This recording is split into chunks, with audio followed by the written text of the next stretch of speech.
Hello, and thank you for joining us for results of a systemic study of pedestrian safety in tribal areas. Today's webinar is being co-hosted by the National Center for Rural Road Safety, the FHWA Office of Tribal Transportation, and the NLTAPA Safety Work Group. My name is Jamie Sullivan, and I'm the Director of the National Center for Rural Road Safety. We have just a few webinar logistics for you. Today's webinar will be an hour and a half in duration. Closed captioning is available, and you can see the link there on the screen as well as in your chat pod. Recording will be available for today's webinar within just a few days on our website at ruralsafetycenter.org/webinar-archive. We do have a question and answer pod today over on the right-hand side, available if you have any questions for the presenters and if you need to alert our organizers of any technical difficulties, so please feel free to use that. We also have a handout pod available on the right-hand side, which has the PDFs of today's presentations if you would like to download those. At the end of the webinar, we will have a feedback form available for you to provide us with any information about today's webinar, including what additional topics you'd like to have the center present to you over the next year. And lastly, we will offer certificates of completion and an application for CEUs. This information will be provided to you within 3 to 4 weeks after today's webinar. Just a few reminders, we do have another webinar tomorrow called Risk-Based Safety Planning for Tribes. That will be held from 4 to 5:30 p.m. Eastern Time or 2 to 3:30 p.m. Mountain Time. And you can register for that still on the Rural Safety Center's website. And then I also wanted to remind you that the Tribal Transportation Safety Fund is open right now, and applications are being accepted through January 15th, 2024. I'll drop that link in the chat pod after I finish speaking. We have 3 presenters for today's webinar. They are Eric Sweat, who's the project manager for Kimley Horn and Associates. He is based in their Salt Lake City office. His project's focus includes safety plans, transportation master plans, corridor studies, bicycle and pedestrian studies and plans, and he has served as the project engineer for the Systemic Study of Pedestrian Safety in Tribal Areas projects. He is also a graduate of Brigham Young University. Another presenter we have today is Brent Crowther, who is a senior associate at Kimley Horn and Associates. He is also based in their Salt Lake City, Utah office. His practice focuses on multimodal safety, traffic, and transportation planning for departments of transportation, cities, metropolitan planning organizations, and tribal communities. He also served as the project manager for the study that they're going to speak about today, and he is a graduate of Virginia Tech and Brigham Young University as well. And lastly, we have Adam Larson, who is a safety engineer and the safety program manager for the FHWA Office of Tribal Transportation. Adam provides transportation safety technical assistance to tribal governments and manages the Tribal Transportation Program Safety Fund at the Federal Highway Office of Tribal Transportation. Adam joined this office as a civil engineer in 2011. And at this time, I am excited to hand over our presentation. All right, thank you, Jamie, and thanks for hosting today's webinar. We'll go ahead and get started here, and it's great to see so many folks on the call today that are interested in this project. And it's been about 1.5 years since we started this project, and I'm excited today to be able to share the results from this study that we've conducted, including some tools that I think you all will find useful as you try to pursue your project. So as Jamie mentioned, there is another webinar tomorrow, and the QR code that you're seeing will take you to where you could register for tomorrow's webinar. Both today and tomorrow, we'll be talking about risk-based safety planning. And so, while tribal areas generally are limited on data, and especially crash data, risk-based safety planning is a promising way to look for ways to identify as well as justify your safety projects while still having a tie to crash risk. And so you'll see today's project looks at national crash data and tries to identify risk factors that can be used to help you at the project level be able to identify what the safety risk is for a particular location. Next. So during today's webinar, we're going to look at this project in detail. And so we'll talk some about the background and why we're doing this project. Then we'll get into some of the details of how we involved an advisory committee and conducted interviews, the data that we used during the study. We'll get into some of the results and the risks that were identified. We'll cover strategies and countermeasures for addressing pedestrian safety. And then we'll look specifically at those tools that the project developed and how those may be beneficial to you, including an example of those projects, of those tools. And so just getting into the background on the project, in 2017, Federal Highway had published the Tribal Transportation Strategic Safety Plan, and among the 7 identified priority topics in that plan is pedestrian safety. But there was an opportunity to better understand what pedestrian safety means in tribal areas and how we can best prioritize improvements to pedestrian safety.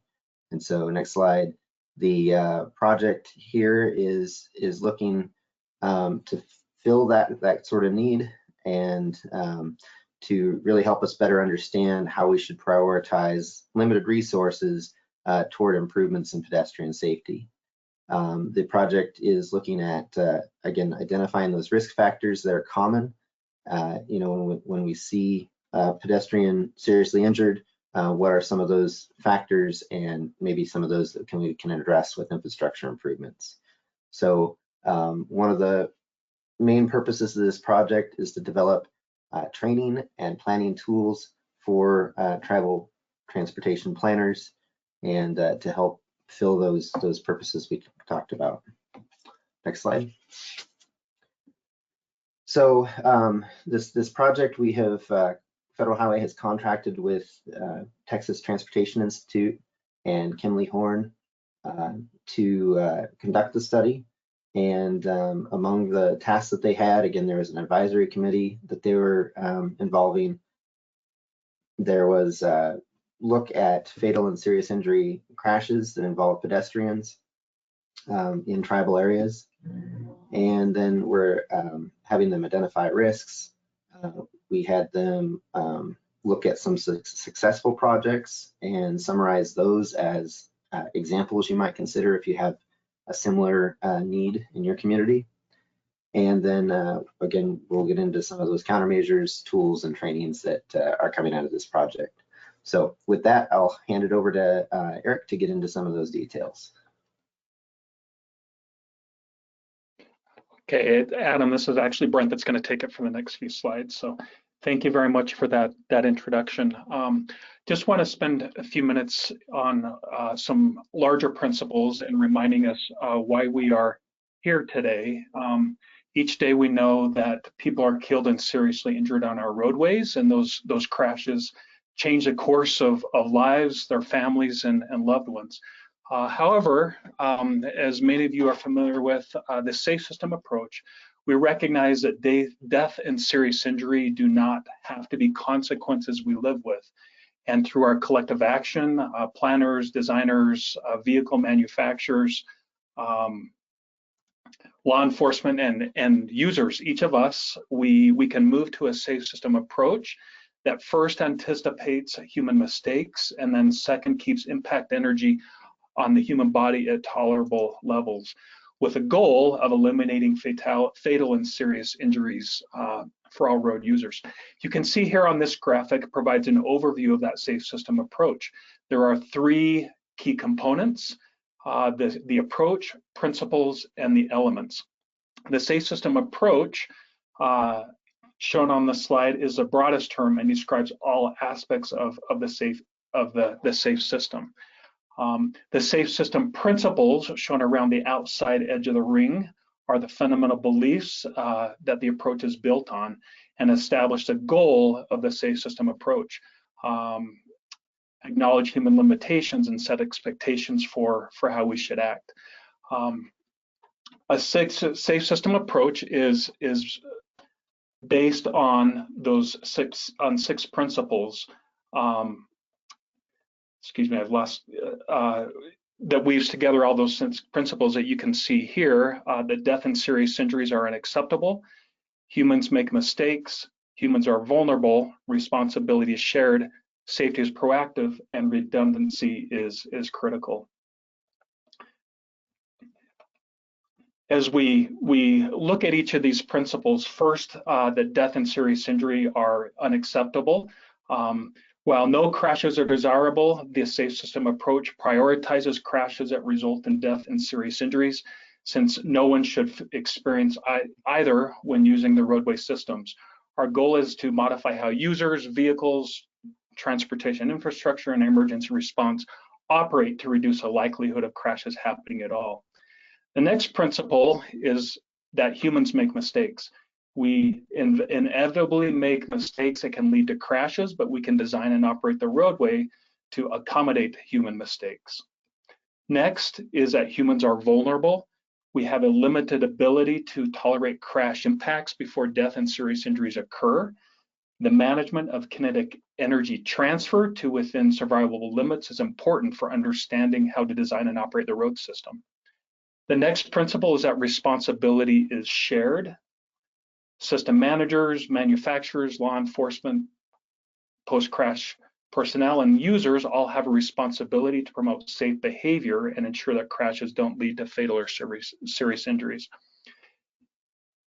The next principle is responsibility is shared. Everyone, again, manufacturers, law enforcement, emergency response, and users all have a responsibility to promote safe behavior and ensure that crashes don't lead to fatal and serious injuries. And the next principle is that safety is proactive. In addition to crash-based analysis, we use proactive tools to identify and mitigate risks in our roadway system. And the last, the process is redundancy is crucial, as we have multiple layers that all parts of the system transportation system can be strengthened. So if one part fails, the other parts still protect people.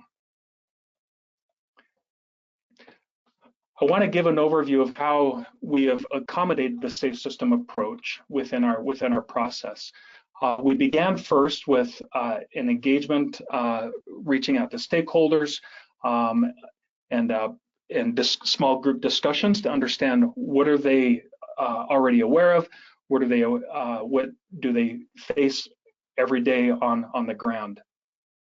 We next launched into a detailed crash data and analysis, followed by identifying specific risks from that analysis, and then performing a risk evaluation. Our engagement began with, as Adam mentioned, with an advisory committee who met approximately quarterly during the study. We also presented and held discussions at the NTICC conference in Alaska in 2023 and again in Oklahoma in 2024. We presented at the Arizona Tribal Transportation Safety Summit in 2023. In addition, we convened several small group discussions to learn more specifically about their efforts to improve pedestrian safety. Those small group discussions focused on these key elements. First, what are the most prominent risk factors for pedestrian safety on tribal lands? We asked for any examples of successfully implemented pedestrian safety projects. We wanted to learn what safety-focused tools or resources do they see as the most needed? And last, what are the most challenging aspects of implementing safety improvements within their jurisdiction? Some of the things that we learned, first, as it relates to risk factors, a frequent identification that lack of pedestrian facilities or a deficient facilities, whether it's sidewalk gaps or need for shared use paths, shoulders in very rural areas, or lighting. Second, a common denominator that speeding is a risk factor in many of these vehicle pedestrian crashes. We learned from several successful projects. Discussion participants often identified that these projects were implemented in partnership with others, and not doing it solely alone with partner departments of transportation, whether it's a county, a city, or a state, and also provided several examples of non-infrastructure projects. As it relates to tools and resources, there is a common need to enhance data collection efforts. We recognized within this study that our data was not fully comprehensive, and we were only able to evaluate the data we had access to, and recognize that many pedestrian crashes with vehicles may go unreported and are not within the available data sets. Second was a need for updated design standards, whether it focused on when to include a sidewalk, shared use path, or the width, so that those can be reflected in ongoing projects. And there was a common denominator was a need for training to help better understand the project development process, funding opportunities, and what partnerships may be available. Then as it relates to some challenges we heard about, funding is frequently identified as a challenge, how to apply for the grants, how to secure the grants, manage the grants, and then identify grants that are eligible for certain types of projects. We heard that in some cases there is a community support needs to be built, whether it's sidewalks being constructed in more rural communities and leading to perception that it does not enhance that rural lifestyle. And then lastly, limited or already strained resources funding to implement the projects. I'll turn it over to Eric. Thank you, Brent and Adam. I'm now going to go through some of the crash data gathering process and analyses that were completed for this study. First, regarding data gathering, we had multiple sources of data gathering. We wanted to compile fatal and serious injury crashes occurring in tribal areas. We first looked at the FARS database that includes those pedestrian fatalities and information associated with those. We also reached out to tribal and state agencies. We reached out to agencies because it was imperative for this study. We wanted to obtain crash reports and officer or first responder narratives when possible. And the reason being, I'll discuss in the next few slides, but obtaining not just the standard crash data, but also the reports and narratives for the crashes was critical. And we ended up obtaining 392 narratives and crash reports for pedestrian fatal or serious injury crashes occurring in tribal areas. We determined before to be a representative sample of crashes on tribal areas, we needed a minimum of 356 crash reports to provide a 95% confidence level. So we met that goal. We ended up collecting data from 20 different agencies in 18 states, mostly at DOTs, but also tribal agencies that contributed their own crash data as well.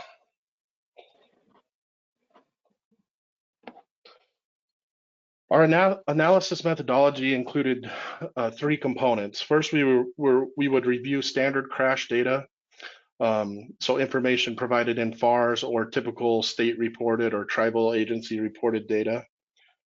We paired that with what's called PBCAT, which is the Pedestrian and Bicycle Crash Analysis Tool provided by FHWA, and more on that in just a moment.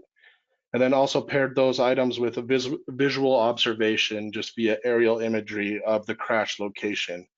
What were the surrounding characteristics? Where did the crash actually occur, et cetera, based on latitude and longitudinal coordinates of the crash. So the PBCAT component is a tool developed by FHWA, which helps characterize crash types for both the motorist and the pedestrian or the non-motorist user of the roadway. It provides descriptors of what each crash participant was doing just before the crash occurred. So in contrast to typical crash data that may report conditions of the crash, including lighting and speed limits and such, PBCAT is intended to help supplement that information by describing what's happening from the motorist and the non-motorist perspective just before that crash happened. What led to the crash? So it helps identify those scenarios that may be prevented with either infrastructure, education, or other countermeasures. A little more on PBCAT. There's an example here on the right of what the website looks like. It's an online web tool where you can input information. There's 7 types of information that help determine a crash characteristic. And you evaluate one crash at a time. Goes through a series of questions, approximately 59 questions that help identify those crash characteristics and actions of the motorist and non-motorist just before the crash occurred. So the type of non-motorists involved, obviously for this exercise and this study, we looked at pedestrians only, but the tool is also applicable to bicyclists and other non-motorized users. It evaluates the crash location context, the type of facility the non-motorist was using at or just prior to the crash, the controlled movement of the motorist prior to the crash, the pre-crash maneuver of the non-motorist prior to the crash, and it results in a crash type, and then also notes any other maneuvers or circumstances applicable to that single crash. So an example of results of PBCAT are shown here. On the left, we have a common scenario. After going through the questions, there's a potential 80 different combinations of unique crash types that result from the PBCAT analysis. One is shown on the left called S-PS. It indicates the first action is the motorist. So the motorist was going straight. And on the second half, the PS is the pedestrian was walking in a parallel path the same direction of the vehicle. So it's giving some insight of what was happening before the crash actually occurred, instead of just realizing that a pedestrian fatality or serious injury occurred on the roadway. It's detailing those actions before. And similarly on the right, an S-CR is the motorist going straight. Again, that's the motorist action. And then on the right, the pedestrian was crossing from the motorist right hand side. So those are 2 examples of the 80 possible crash type combination result of PBCAT. So what did our data tell us, those 392 crashes that we evaluated? Our crash analysis categories, we split into 6 unique categories: roadway characteristics, location, environmental conditions, pedestrian attributes, behavior, and that's both motorist and pedestrian behavior, and then PBCAT crash types. And I will note before we start into some of the analysis results, the report that will be published does include all of these categories, including subcategories of each. For the interest of time and information today, we're going to highlight a few that are directly relevant to the associated risks that were identified, but know that all are available in the report that will later be published. So first, regarding roadway characteristics, from what we heard in our small group discussions and the lack of pedestrian facilities, we wanted to note where pedestrian facilities were present. And it was overwhelming. 73%, 285 of the 392 crashes occurred at locations without any pedestrian facilities. So that's no sidewalk or path or marked crosswalk for an intersection related crash. Alternatively, 23% crashes occurred with pedestrian facilities and 4% were noted as other, or in areas that may not be applicable, like a parking lot or a construction area. Again, from what we heard, speed is a focus and a high risk factor. And that's detailed in our crash analysis here, where we indicate 10% of crashes of which we analyzed occurred on roadways with a posted speed of 25 miles per hour or less. 24% occurred within that 30 to 45 mile per hour range. And then nearly half, 48% of the crashes we analyzed occurred where a posted speed limit was 50 miles per hour or more. And it should be noted that the categories on the bottom you see are the posted speed limits. Unfortunately, not all narratives or crash reports include the actual speed of the traveling vehicle. So we rely on posted speed limit in those cases.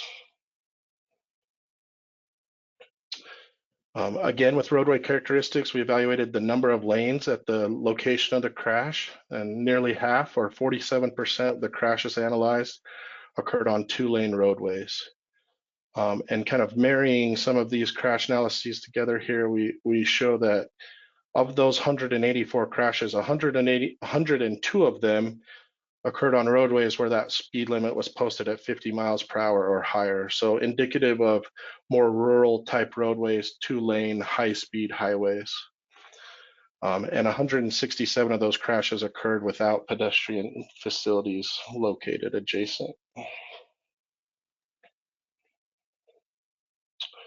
Again, with roadway characteristics, we evaluated shoulder width at the location of the crash. 31% of the crashes occurred where paved shoulder widths were 4 feet or less. 16% of crashes occurred where the shoulder was 1 foot or less, or 0 to 1 foot of shoulder available. The NA category shown here represents crashes that occurred at an intersection. Regarding medians, we found that just over half, 52% of the crashes occurred on undivided roadways with no median. The medians we were looking for were 2-way left turn lanes, earth-separated medians, barrier, or cable. Regarding location, we found a majority of the crash, 71% of the crashes analyzed occurred within a quarter mile or less of a pedestrian generator. The graph to the right is indicating the nearest type of pedestrian generator to the crashes. But regarding length, 71% were within a quarter mile of a generator, and that could be heavily residential area, commercial areas, community areas, etc. We acknowledge that oftentimes these are mixed, so a residential area may be near a commercial or community area, and a pedestrian may be trying to access both. What's shown on the right is just the nearest land use or pedestrian generator to that crash. Regarding environmental conditions, we looked at lighting conditions at the location of the crash, and just over 51% occurred in dark conditions without any lighting. And then regarding our PBCAT analyses and crash typing, the most common 3 crash types we found from our analysis was first on the left, the motorist going straight and the non-motorist being stationary. So that's either standing in the roadway, sitting in the roadway, lying in the roadway, but not crossing at the time of the crash. In the middle, we have the motorist going straight and the non-motorist traveling in a parallel path. So that's indicative of, say, walking alongside the roadway or walking in the same direction of traffic. And then on the right, the motorist going straight and the non-motorist crossing the path from the motorist left were the most common 3 crash types resulting from our PBCAT analysis. So after all the crash analysis, we determined what are the prominent risk factors to pedestrians and tribal areas. We identified 8 unique risk factors. Proximity to land uses or pedestrian attractors was indicative of a fatal or serious injury crash too often.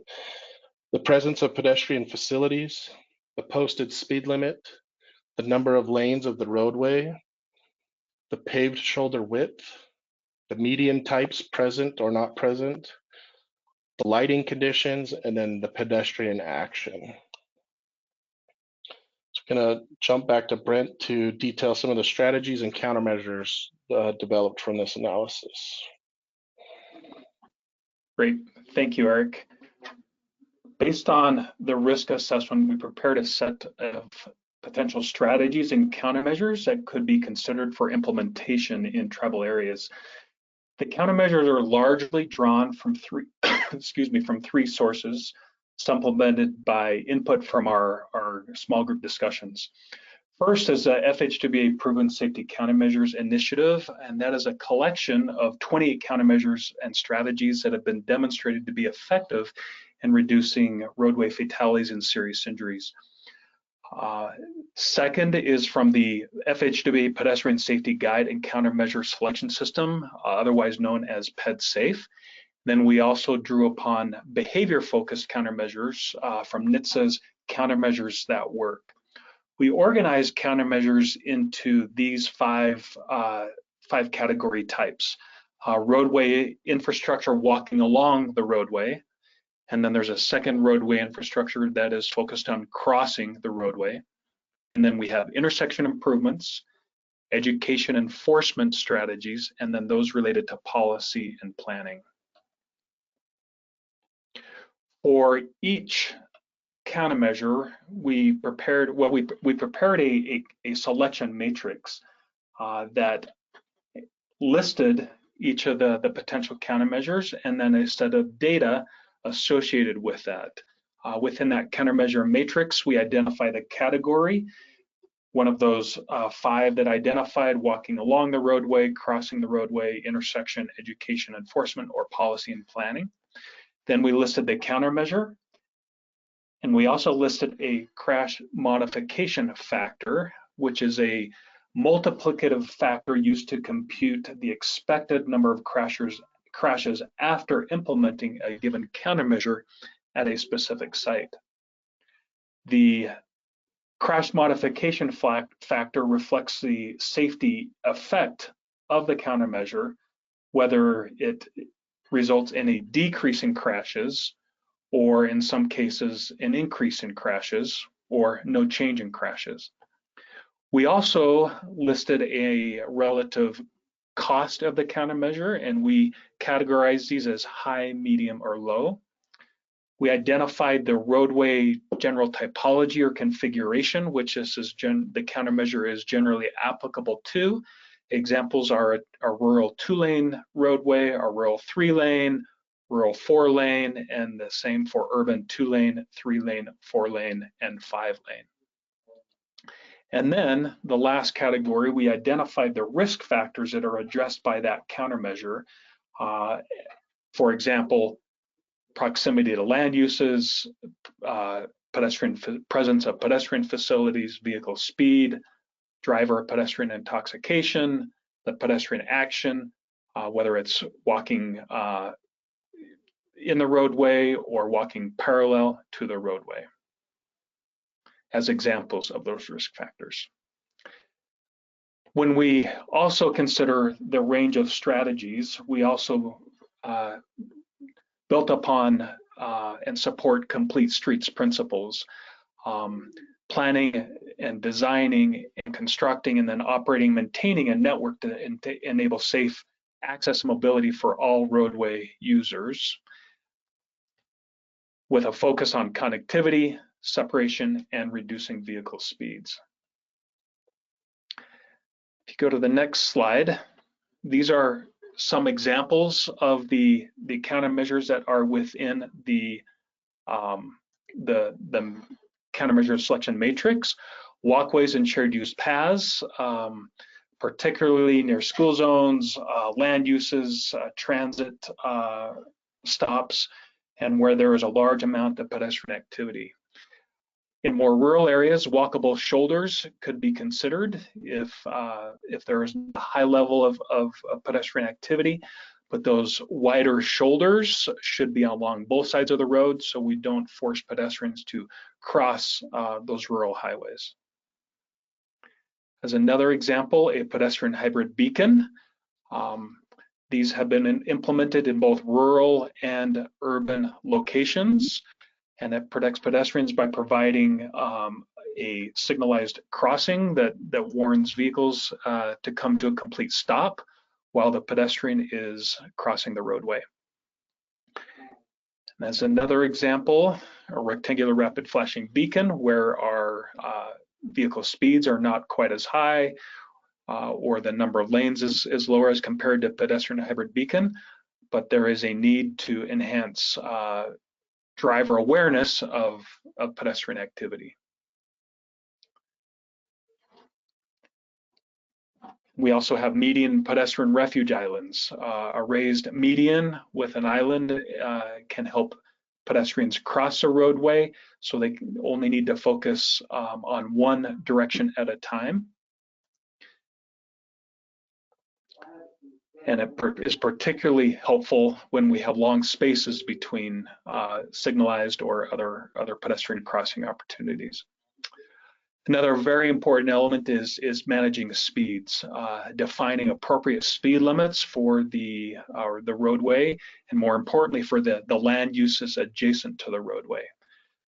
Following that safe system approach, minimizing kinetic energy transfer between a vehicle and a pedestrian. You can see here the statistics when a pedestrian collides with a motor vehicle at 40 miles per hour. Only 1.5 out of 10 pedestrians survive that collision. When we reduce that to 20 miles per hour, that increases to 95% of those pedestrians will survive that collision. If you go to the next slide, this is an example of improvements that were implemented before improvements were implemented in Cameron, Arizona on US 89. You can see there we have land uses, commercial establishments that are in close proximity to the roadway. And this is a very high-speed roadway north of Flagstaff, connecting into the Navajo. And this next slide is an example of a large-scale infrastructure project that was implemented to improve not only vehicle safety, but pedestrian safety. You can see the walkways, the striped crosswalks. This project included grade separated crossings, as well as warning devices such as rectangular rapid flashing beacons.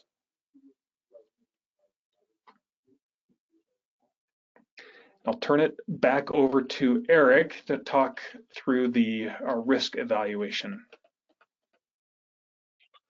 Okay, thanks, Brent. And we want to detail now, after the analysis, after the risk identification, after the countermeasure review, how we are evaluating risk for pedestrian safety and some of the tools developed as part of this study. First, we have the pedestrian safety risk evaluation form. It's currently a tool developed to evaluate relative safety risk for a pedestrian at a potential project location. So if there's an area in mind that you have in your community that feels risky, or you've been told is risky, or there's safety concerns there, this risk evaluation helps put data and numbers to an evaluation to help in grant applications, in identifying those locations and showing the improvements if some of the countermeasures were applied. And we're going to step through a few of those. But included in the risk evaluation form, there's a score assigned based on 13 factors. And the 13 factors were developed both from the crash analysis and the risk identification we've reviewed today. So things like proximity to land use, the operating environment of the roadway, the level of pedestrian activity, the median and shoulder widths on the roadway, etc. There's an emphasis on the factors with a higher correlation between pedestrian fatal or serious injury crashes and the roadway characteristics. So for instance, the proximity to land use and pedestrian attractors that was identified as a higher correlating risk is scored appropriately compared to the other 13 factors. The 13 factors include general data about the site, and it's intended that the form could be filled out by practitioners or users of the site with minimal data collection required. Visual observation could probably suffice for a lot of these, but the categories are the distance to land use or pedestrian attractors, and that's based on the quarter mile, a half mile, or a mile or longer. The number of lanes of the roadway, the pedestrian crossing distance specific for pedestrian crossing projects, how far does that pedestrian have to cross the roadway currently? The lighting condition at the area of the potential vehicle to pedestrian crash area, the posted speed limit of the roadway, the vehicle volume or daily traffic of the roadway, the pedestrian activity or volume of pedestrians using the facility, the presence of other pedestrian facilities. So is there currently sidewalk or a path or a marked crossing or anything of the sort? The paved shoulder width of the roadway, the median type, the vehicle to pedestrian crash history. And if there isn't a documented crash history, maybe a narrative or an explanation of near miss collisions or a history of near miss activities at the site. The availability of public safety services. So how far away is medical resources available? And then just a general idea of the project scale and complexity, anticipated cost. It's in no way a detailed cost estimate, but just a general sense of the scale and complexity of the proposed project for the location you're evaluating. We will jump to an example here, but just before we do, why use the risk evaluation form developed? The evaluation is intended to provide communities insight regarding risks that can be addressed to improve pedestrian safety. So in areas where the crash history may not be present, but it's still a risky environment for pedestrians, this can help identify those and prioritize those locations. It may help prioritize pedestrian safety improvements for a community. It can also be used as a comparison. If you're looking at multiple locations in your community for improvements, this risk evaluation form is a tool that can help prioritize locations within your community if you're looking at that. The evaluation may help tribal communities demonstrate a need for pedestrian safety improvements based on the national level crash data analysis performed in this study.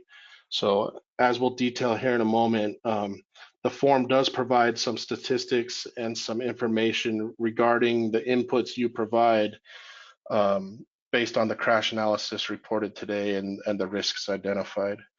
And the evaluation can provide the safety justification required by most state and federal transportation safety programs. It can certainly aid in applications and in supporting data for forms and for other programs. We piloted the risk evaluation form at the August 2024 NTICC conference. At the conference, we evaluated 5 different sites using the form, and attendees were broken into small groups to assess the sites using the form and how the resulting risks and prioritization of projects was reviewed by the project team and advisory committee, and then we've since revised based on feedback from users at the conference.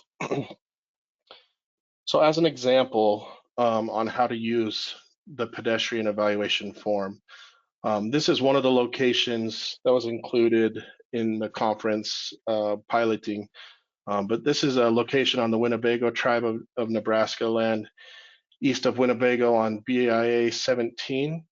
You can kind of see just a quick summary that Highway 17 bisecting a lot of residential to the south and some community events and areas to the north, including a church, a drum shack, food stand, the Veterans Building, showers, and a large park. So a lot of cross traffic between the residential and uses on the south and the more community areas and uses on the north of Highway 17.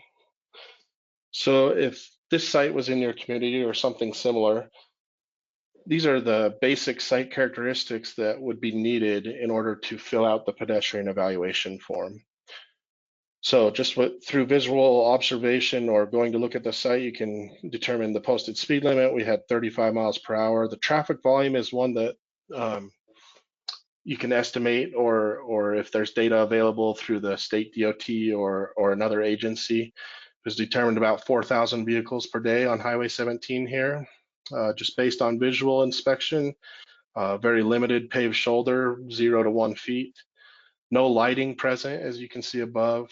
There are 0 recorded pedestrian fatalities, but a history of near misses at the site. So that can be input into the evaluation form. And then proximity to a health center, or the nearest health center, is just under 2 miles away. So knowing those type of characteristics,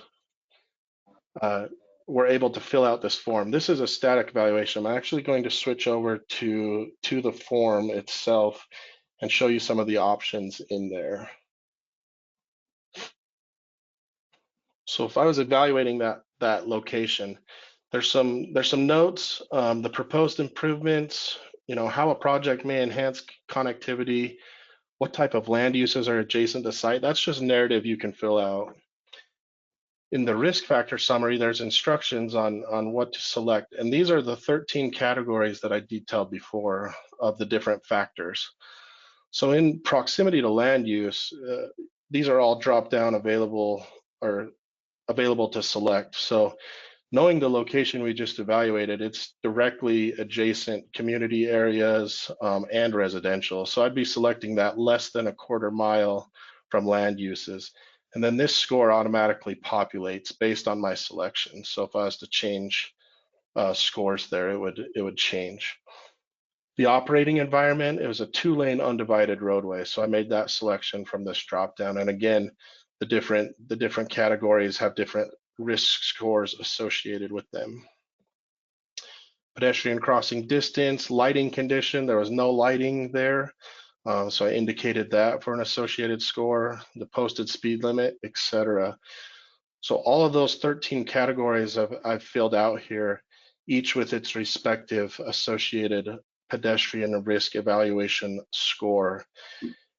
And in the end, it sums a score for me. So if I was evaluating this site compared to others in my community, if these were filled out for different projects, you would have a direct comparison of maybe a prioritized location within your community or a project that you would like to prioritize. It also helps a reviewer or a grant reviewer understand some of the pedestrian risk associated with the project. That's page 1 of the form, and that's all you would have to fill out. Looking at page 2 and 3, I'm just going to scroll across here. Hopefully that catches. Based on your selection of those different factors, there's an associated finding or supporting information based on the crash analysis and identified risks that we've presented today. So because that location was within a quarter mile of an attractor, it details based on our crash analysis of national data that a majority, 71% of the crashes evaluated occurred within a quarter mile. So it's supporting that identified risk to a pedestrian. And it does that for each category and each factor here. And then likewise, there is a narrative that is populated based on your selections that would be a good supplement to risk evaluation when asked for a supplement for, say, a grant application or a project application. And actually, I'll let Adam detail a little bit of this, if you would, Adam. Sure, I can jump in here. Thanks, Eric. So yeah, I mean, many grant programs that are out there, especially those that are focused on safety, they're looking for some sort of supporting data, some sort of reason to award a grant to your particular project. And so the real purpose of this form that Eric's just shared is really 2 things. One, like Eric said, you could use it to prioritize locations throughout your community, to study the need to improve pedestrian safety and prioritize, which project you're going to tackle first. But then secondly is when you're going after resources to implement those projects, it provides you with some justification, some crash analysis that helps you, justify the project. Pedestrian crashes, really serious crashes in general, are very rare events, and we don't want to have to wait for those events to occur before we make improvements. So this is a way to be proactive and say, while we may not have had a collision at this location yet, it has all of the right elements, all of the right ingredients to end up having a serious pedestrian crash in some time. So what we've done here with this third page of the form is taken the most significant risk factors that apply to your location and summarize those automatically in a narrative there that you can copy and paste into your project narrative, your justification for a grant application. So I hope you find that to be a useful tool.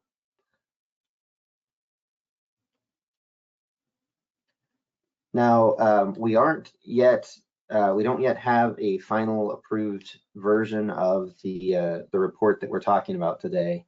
However, we have made available a draft copy of the form that we just showed you. And Jamie has put in the chat pod a link to the tribalsafety.org page where you can find that risk form, download it, and take a look at it.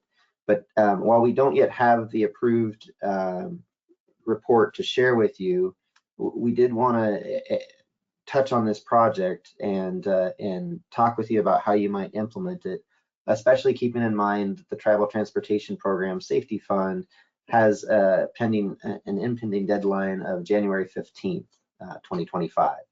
So coming up, pretty quickly here. And so, Eric, if you go to the next one, the Tribal Transportation Program Safety Fund, it has 4 categories in it, and this evaluation form that we've just shared could help your application, not just to TTPSF, but to other grants as well. But specific to TTPSF, 2 things you might consider. We have the category Data Assessment, Improvement, and Analysis.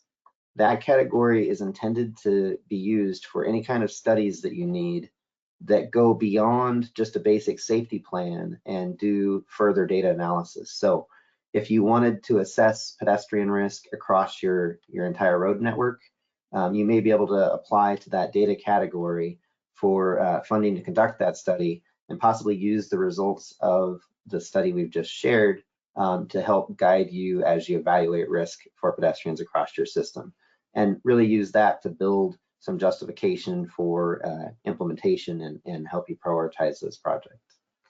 And then also there's the infrastructure improvements category in TTPSF. And I'm just looking at the criteria that we use to evaluate projects in that category. And so when infrastructure projects are considered, one of the first criteria that we look at is we've asked that you summarize the best available data that demonstrates a history or a risk of transportation incidents that are expected to be reduced by that infrastructure improvement. And so this gives you a way to, not just say, well, it's obvious there's a risk here, but put some numbers behind it, put a study behind it, and identify that you have a high risk location for improvement. So I hope that helps. Eric, next. And appreciate your time and attention today. Here's our contact information. If you'd like to follow up on anything we've covered today, you can get a hold of myself or Brent and with any questions. And Jamie, I guess I'll turn it back to you. Perfect. Thank you so much. We do have a lot of questions that came in, so I'm going to go through these one at a time and let whoever makes the most sense go ahead and answer them. The very first question is, when you refer to speeding, are you also meaning speed? So speeding suggests that drivers are exceeding the speed limit, but the posted speed may also contribute to crash probability and outcome. I guess I'll take that one. It's something we have discussed, and Brent, feel free to add to it after I'm done here. So we did wrestle with that question as part of the advisory committee, and what we are able to evaluate from the available data is what the posted speed limit is. We don't have information on how fast vehicles were traveling, so that definitely is something you can think about. But it's a lot more difficult to quantify than the posted speed. And I would just add certainly that speed is a core element of the safe system approach in establishing the correct posted speed, considering the land use, adjacent land uses. And that is key to reducing that kinetic energy transfer. So making sure that we, where there are high pedestrian activities, we have land uses that are generating, making sure we're taking a look at speed, not just posted or not just speeding, but posted speed and speed management to reduce the risk of fatalities and serious injuries. The next question for you all is, what is the project's definition of tribal areas?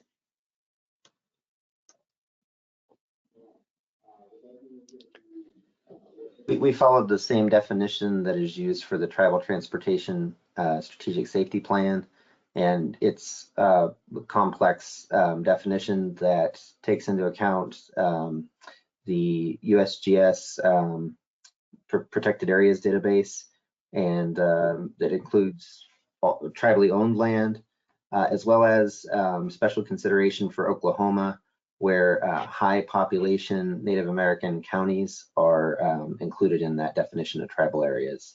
So if you want details on that, we can provide you the appendix to the Tribal Transportation Strategic Safety Plan that goes into depth on that.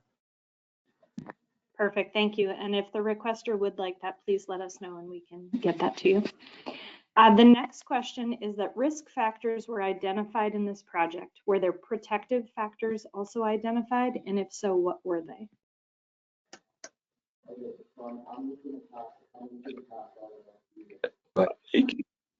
Can you, I'm not sure I completely understand the question. Were protective factors? Is that what the question was? Yes, whether or not there were protective factors that were also identified. So for instance, a risk factor would be not wearing a seatbelt, but a protective factor would be wearing. Oh, I see, protection. Oh, I see, occupant protection factors. Well, no, just all different kinds of factors. There are factors that if you do something, they're called protective ones rather than not doing something being a risk factor. Yeah, we did mostly focus in terms of the evaluation and the analysis, mostly based on the infrastructure side, but certainly recognize those are, it's holistic and it needs to be a multifaceted strategy, but we did focus primarily on the infrastructure. Okay, perfect. The next question is, in the interview of successful projects, what were examples of successful non-infrastructure projects? But I think you just answered that you mostly were focusing on infrastructure, correct? We did mostly focus on infrastructure, and Eric may have some specific examples that come to mind, but we did hear about several communities that are doing education and awareness campaigns, you know, safe routes to schools, programs, things of that nature. Yeah, I would say it was noted the safe routes to school was successful in certain communities, and then also some of, I guess, more of another aspect of successful education was the community engagement aspect through education and those non-infrastructure projects. So we're happy to detail that a little bit more, but also included in our interviews and summary of the report. The next question for you is that FARS is often used to estimate national level crash data for tribes. How many or what percentage of tribes actually contribute to the FARS database? So the FARS database, we've looked into that with a separate project that was a report to Congress on tribal governments and safety data. And we know that there are gaps in the information that is provided to the FARS database. There are tribes who investigate their own crashes and don't necessarily share those reports with other entities. There are BIA law enforcement that sometimes do not share crash reports with the state. Ultimately, at the current time, FARS is only populated by states, and so there's a lot of times there is a state analyst who is tracking down information about a fatality when they find out about it. And so that helps. They are sometimes able to track down that information. Also, oftentimes tribal police are calling in state police or another entity to investigate when there is a fatal incident. So it's not perfect for sure, but we do think that there's somewhat decent coverage in the FARS database. We do have quite a few more questions, so I am going to keep going through them one at a time, but I do notice that there is a hand raised, and unfortunately we're not able to unmute people for that. So if you have your hand raised and have a question or a comment, please put those into the Q&A pod on the right-hand side of your screen, and we'll make sure to get those answered for you too. So the next question is, did location include land uses in the vicinity?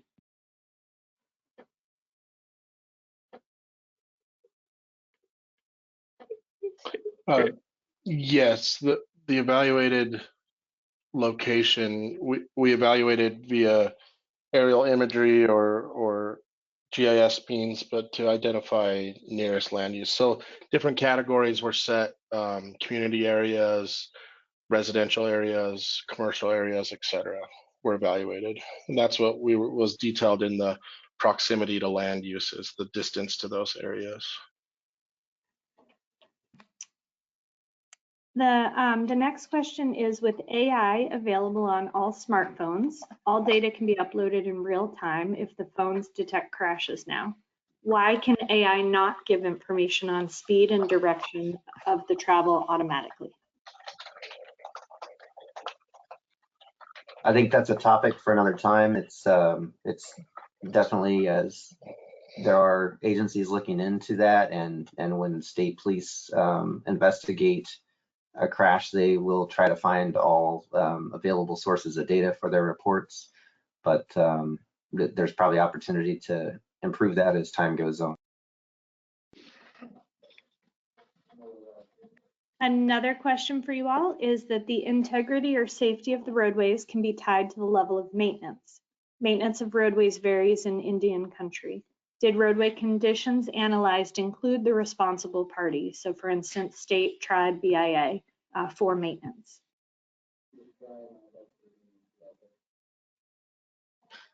That's not something we considered in this project. The next one is, I may have missed this on the form, but how are scores determined or assigned for each factor? So for instance, an 8 versus a 2.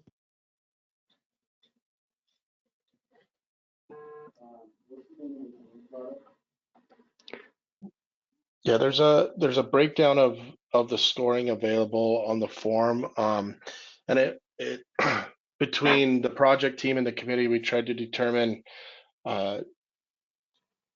give more weight to the more correlating risk factors or to the identified risk factors to pedestrians based on the analysis from this study, from the crashes analyzed in this study. So there's varying degrees to each of the categories or the risk factors shown on the form.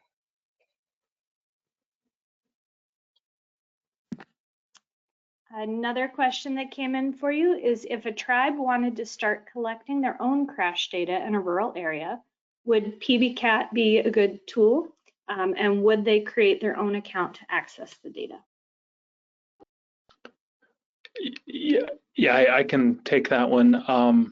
PBCAT is more of an organizing tool once you have the crash data, and then it prompts you for what to collect other data sources or data and information that may not be readily available within the crash report you have. And so you may be aware of a crash, and then you can enter the data into that crash, and then it prompts you, and you can go seek more data. So it's a good organization tool to understand the nature of some of the factors. So I would suggest it. And yes, it is accessible online. pbcat3.org, I think, is the URL where it will take you to that. And anybody has access to that. So you could certainly do that on your own at no cost. I'll just add, excuse me, I'll just add to that we have another project going on right now that is developing a tribal crash reporting toolkit. And if there are tribes that are interested in improving the way that they collect crash data, that project is following the model minimum uniform crash criteria that are established by USDOT. And I'd be happy to put you in touch with more information on that project if you want to reach out to me. Perfect. That's great information, Adam. Thank you. We are down to our last question. So if we have any additional questions, please make sure to put those in the chat pod. And a copy of the presentation has been uploaded. It should be in the handout pod over on the right-hand side. So if you'd like to download that, you'll have a copy of the slides that were done as well as the links that were mentioned today. So the very last question we have is, in the location slide that mentioned 280 occurred within a quarter of a mile of a pedestrian generator, what is the basis for using a quarter mile and not a half or 1 mile?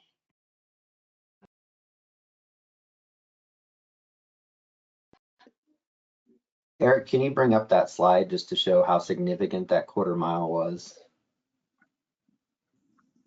Yes, let me get there real quick.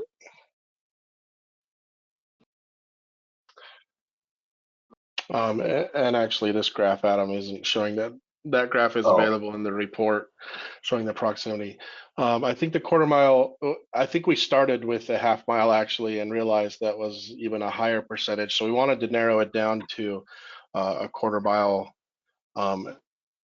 just to get see if we could correlate it. It remains a high correlation. I don't think there was guidance on our quarter mile selection, if I'm remembering correctly, Adam or Brent. And we can pull that, go into the report, but there was that, I don't remember the exact statistics, but the very high percentage of that was within quarter mile. It was a clear delineation between a quarter mile and a half mile. So that's why we focused on that quarter mile.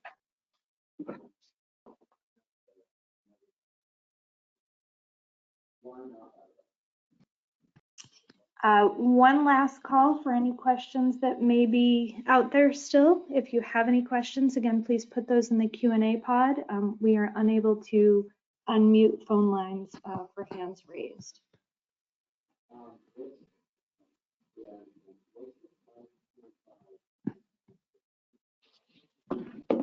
The last question we have for you all is, when will the report be released?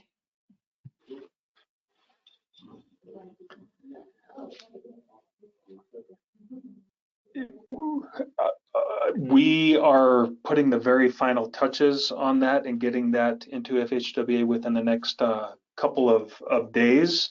And then it's going through the FHWA editing process. And I think one of the goals, Adam, correct me, that was hoping to be ready by early January if that process runs smoothly.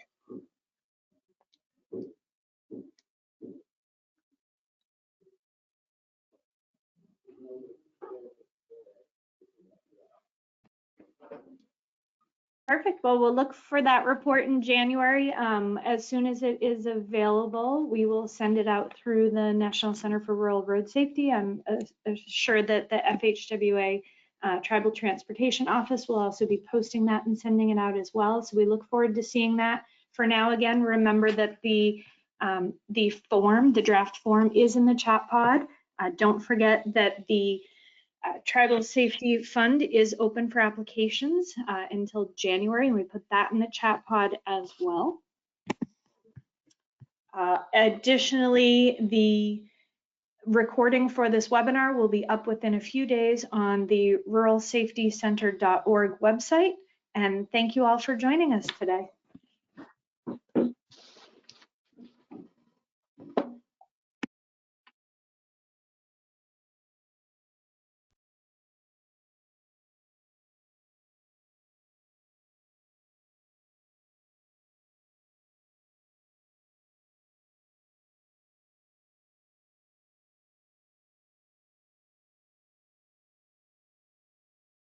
Thanks, everybody.